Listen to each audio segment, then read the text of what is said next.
Okay, sis. So you finally decided to surrender the relationship, surrender the guy, right? What's next is the healing. And this is the part that confuses a lot of the sisters because they feel as though they're doing good, but then something happens and they feel like they're taking steps back.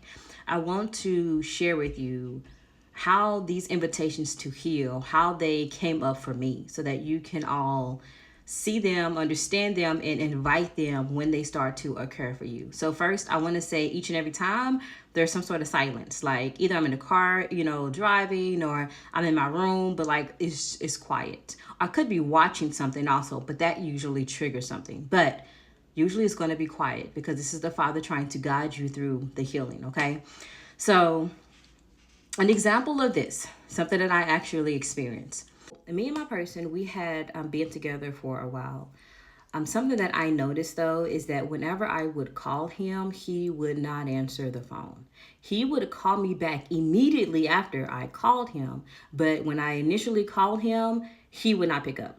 And this was something that I kind of brought up, like, you never answer the phone. Now, I never suspected anything. I was never like, what is he doing? How? It was never that. Like, he literally immediately called me back. So that was something that kept occurring within our relationship, okay? So I'm going through my day, and I'm in my room. I'm on my computer. I'm working, and then I realize I have not heard from him. So I look at my phone. It's like, it's kind of late. I haven't heard from him. Let me go ahead and call him to see, hey, are you good? I haven't heard from you. So I called him and he didn't answer. So when he didn't answer, I hang up the phone. I go back and I started working on my computer. As I'm working on my computer, I'm starting to feel a lot of tension in my chest.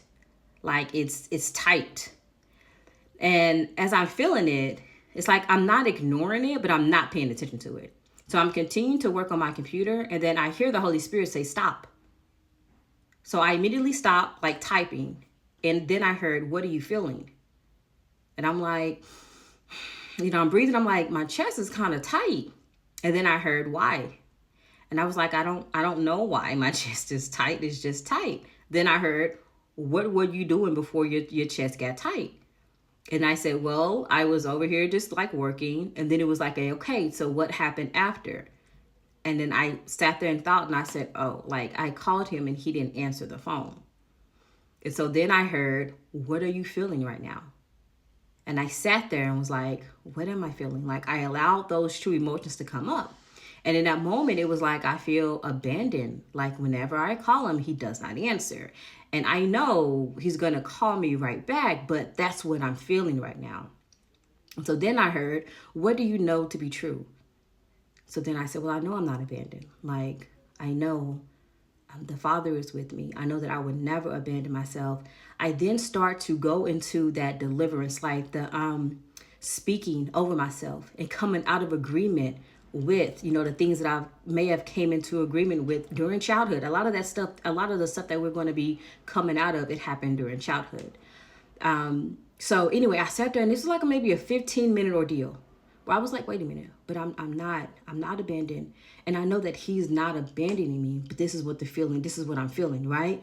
So again, the emotion was exposed. And because it was exposed, it was an invitation for me to come out of agreement with it. So I spoke over myself. I, counseled it out, and then I went back to work. And then he ended up calling me. Now, the interesting thing though is that maybe 2 or 3 days after that, something happened to where me and him, we were not talking. I can't remember what it was, but something happened to where I don't know if he got upset, I got upset, but I did not hear from him until 3 days. I went like 3 days, or maybe he called me on the third day. And he was like, hey, why haven't I heard from you? And I was like, well, you haven't called me. That's kind of why. But what the Father revealed to me was, although you have not heard from him in 3 days, did you feel abandoned during that time? And I didn't. There was a complete different feeling. So that's how I know that I was set free, or I got deliverance, or I came out of agreement, or I no longer had to deal with that abandonment issue or that abandonment wound. Because as I came out of agreement with it, you can say the enemy, you can say it's the Father, then put me in a situation that could have easily made me feel abandoned. But I didn't feel abandoned. Those 3 days, I was out there just like living life, He'll call when I call. He'll call when he calls, or I hear from him when I hear from him. So that's how you know the healing has taken place.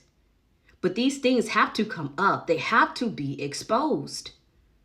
And usually there's a silence that's required. That's when the Father will speak to you, when he has your undivided attention. So you done the hard part.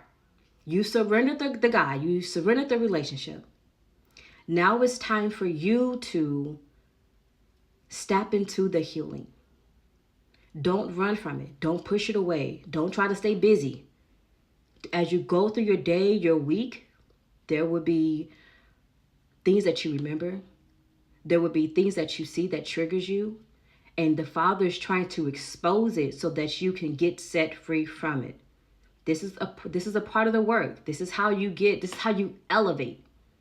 So know that this is coming, okay? This is completely normal.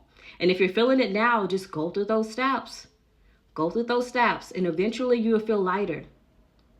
If you all need help with this, come join us inside the Kingdom Lounge. You all stay encouraged.